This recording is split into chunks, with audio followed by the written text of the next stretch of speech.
inaugural season, the conditions and the cancellation of the Super Pole race. Jonathan Rea only had margin. We go down to the last day of the season to settle the 20 decider. Lights out on race 1.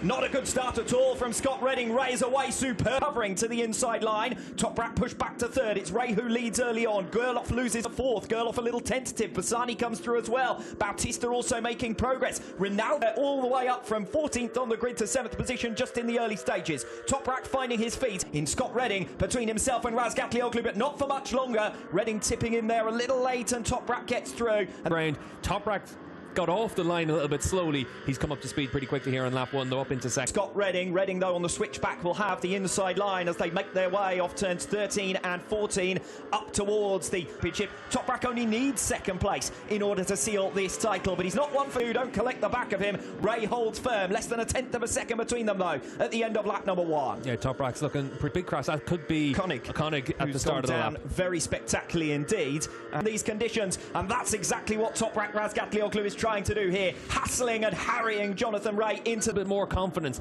than Jonathan Rea. Just looking at the riders as well, looks like they're all still out there in full drive. That little advantage could have made a big difference. You can see for Bassani though, really confident on Tom Sykes in the run down in towards turn 5. Back outside the top 10, the start of lap 3. Razgatlioglu has been close, but he can't get there. Toprak's already through and Razgatlioglu hits the front in race 1. Yeah, Toprak wants to win the championship in style. He said all the way through this season, a pretty traditional line through that section of the track. It's all the way up towards turn 10. That's where it is at turn 12. Bassani at the moment is the fastest man out there. Axel Bassani, who now cuts through on Scott Redding, said at 1 minute it was Scott Redding who had a 1 second deficit to the top of the brakes, but we also know that Jonathan Rea is going to be desperately keen in this season finale. Toprak still leads, race faster than Toprak. Razgatlioglu out in the lead. He's bringing Andrea Locatelli with him as well. Just a second covered the lead quintet over the line at the end of lap number 3. It's a chicane 11 and 12, difficult to make a pass through there. Redding getting back on terms, expecting that whatsoever from Axel Bassani, and this is dreamland now for Razgatlioglu. Yeah, Toprak out in front, and the mark on the number 60 machine, the orange helmet at the back of this group. He's dropped Andrea Locatelli. So Razgatlioglu and Rea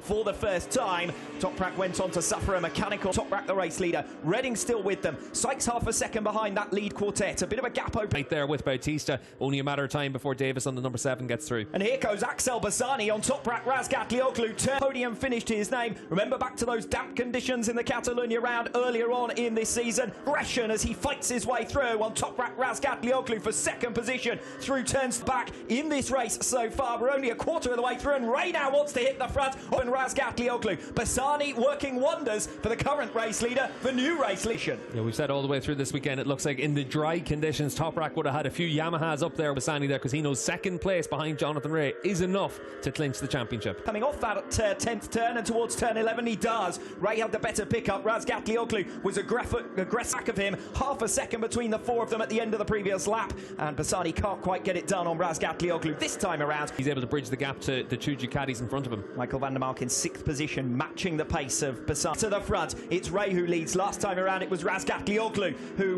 responded. Then some of the dry weather pace we've seen this weekend ran by 3 seconds slower than the outright dry weather pace. Now it's a question of whether the likes of Bassani pull away from the pack. That works much better for Toprak than it does for Rea. I'm not sure that there'll be enough. I think bottling up Toprak's going to be a real challenge, because Toprak has shown all the way through this season how aggressive he's willing to be on the racetrack, move and force the issue. Yes, Michael van der Mark directly behind, right on the T1 series. Bit of a moment there for Bassani, defending 3rd position against Scott Redding. Still only half a... That time around for Jonathan Rea, Toprak just a tenth of a second slower, and that's why the leading 4 are stretching away. As it is right now, it's just who's willing to push that little bit harder, who's willing to see where that grip in the gap. Yeah, and Rea just trying to edge himself away in that middle sector of the lap. As you said earlier on, Alex, really able to stay with Rea. He wants to make sure that it's as safe a race as possible for him, as much as anything else. The safest way for that for Toprak. Gradually improved. Razgatlioglu in the slipstream, not close enough this time around into turn 1, but he was less than a tenth of a second behind. Certainly what we've seen all the way through this year is that these 2 riders so closely matched out on track all the way. Razgatlioglu doesn't need to take any risks trying to pass Jonathan Rea. He only needs to stay in front of Axel Bassani and Scott Redding to be world champion, but he's taking risks anyway. forces his way to the front on lap 9 of 20. Jonathan Ray said on Friday, if you make a move into turn 10. Where Ray's been making up his time on his direct rival, but he's tucked in behind him. There's no way to get through. Jonathan Ray ducks out of the slipstream in towards turn 1. Ray's going to be very aggressive here on Razgatlioglu. He's not close enough on the run into turn 1, but you could see a little bit of a change for him there. He wanted to make sure he was in a position to try and attack. And Toprak Razgatlioglu, the race leader, and all the while these two are going to have to watch out for Scott Redding, who's closing in on them. New 5.9 for Razgatlioglu and a 1:36.28 for Jonathan Ray. He's left beside. Ray makes his pass. I said he's been strong through this final sector all race long. Razgatlioglu a little bit wide. Make moves like that. Toprak into turn 1 though. Turn 1 of lap 11. Razgatlioglu now will respond. Ladies and gentlemen, hasn't put a foot wrong out in the racetrack. He's racing this title deciding weekend the same way. Redding as well, closing in and spoiling for a fight. Ray goes to the outside of Razgatlioglu. Redding here with an opportunity to mix it. Will be comfortably enough. Second place would also be good enough. The best way Jonathan Ray can stop Toprak Razgatlioglu. Very strong. Toprak's learned a bit of a lesson though in the previous couple of laps. And here goes Redding. Scott Redding down the end. He's generally been making progress on Razgatlioglu, and suddenly Toprak is able to make a bit of a gap. Tight operating window. It's the fastest bike out in the racetrack, and right now Scott does look like he's got a lot more position. So this would be big progress for Bassani, who stands to make up 10 of the 14. Open the gas a little bit earlier, so he exits the corner very well. But you can see for Scott Redding, he's opened that gap to Jonathan Ray.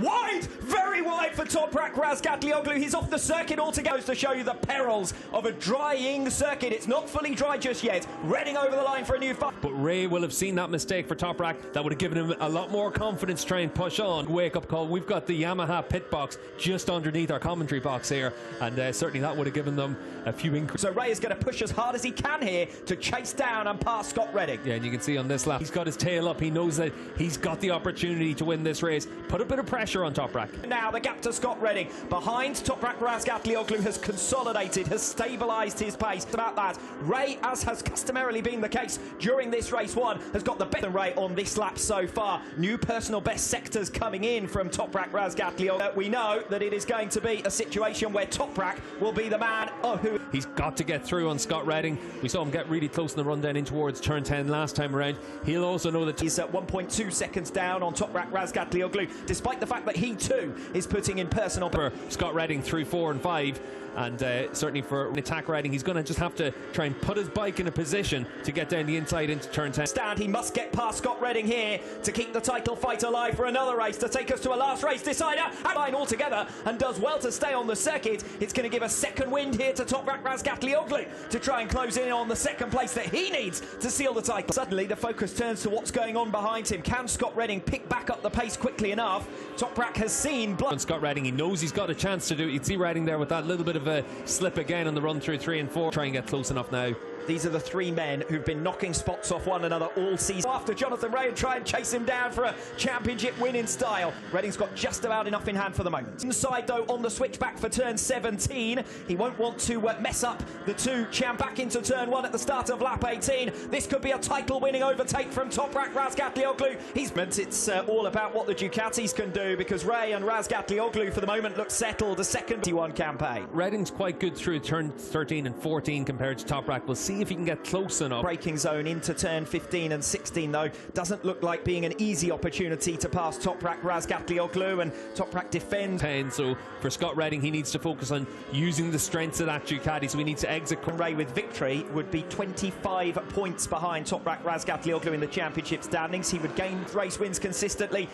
He's had a little bit of an extra edge today, capitalising on a couple of wayward moments, nervous moments for Razgatlioglu. Yeah, Toprak chap. 2 laps from the end, and the race is finally beginning to settle down, although you'd have to say Razgatlioglu 1:34.288. He's half the gap to Ray. It's only 6/10 ahead of this final lap. He's going after the... At some point in this lap, he might view it that it's a bridge too far to be able to close up on Ray. I think that points up a victory in what is the penultimate race of this 2021 campaign. It's going to be a first victory since race exactly where he sits. It's been far from a percentages game though from Razgatlioglu. It's been a race that has seen him backwards and forwards through the order. Reign has come to an end. A new era has begun in World SBK. The 2021 motto and place is what he secures. Jonathan Ray is the race winner, but it's Toprak who's done Scott Redding in what is a championship winning move. And you can see the two title contenders there fighting it out to the nail on the racetrack. They've both got so much respect for one another, but first World Championship as well. And certainly for Yamaha, this is going to be one. Race 2 this afternoon, but what a season it has been for them. A first World season. Razgat Lioglu looks emotional, and well he might be. He's kept it all in well. He's looked cool, he's looked calm. Well, if you thought that kind of 6-year run could never end, that he could never be beaten, the answer is all good. And he's pushed too hard on a few occasions, but he's been pushed to that point by Toprak and Yamaha. Remember, Toprak was third. The course of the last couple of months since then is a rider just doing absolutely everything he could to make sure he was able to tick all the boxes and get over the line. Well, if you're based on the other side of the world, then you've had to get up to his fellow countrymen. And now the preparations can begin for what will be his lap of honour. Is that they've been prepared for everything on the racetrack. Looks like they were prepared for something off the track as well. Again, just 25 championship points between Jonathan Rea and Toprak Razgat. Jonathan Rea era comes to an end even with him winning another race, but certainly with he would have been in a position to try and attack as well, and it definitely looked like he was willing to attack. And I think that says everything you need to know about the racer that Toprak Razgat is. Jonathan Rea halved the gap to him. I think he realised though in the first sector of that final lap it was time to think about the jam. Yamaha personnel down there. Looked like Ashley Banks was down there, and Ash is looking like it could be. For Jonathan Rea, he becomes a race winner at a 21st different circuit. 340 history is made. Toprak Razgat Lioglu is the man to unseat Jonathan Rea. Third position in race 1 of this Pirelli Indonesian round. The numbers all prepared. The gold. He's had some tough times, and obviously enough over the course of the last few years, we've seen him really come into his own. Big journey for Top. Yeah, massive. Yamaha came back into World SBK in 2016. It took them a while to manage to get that program fully back on track. We saw them with Sylvain Guintoli, former world champion Alex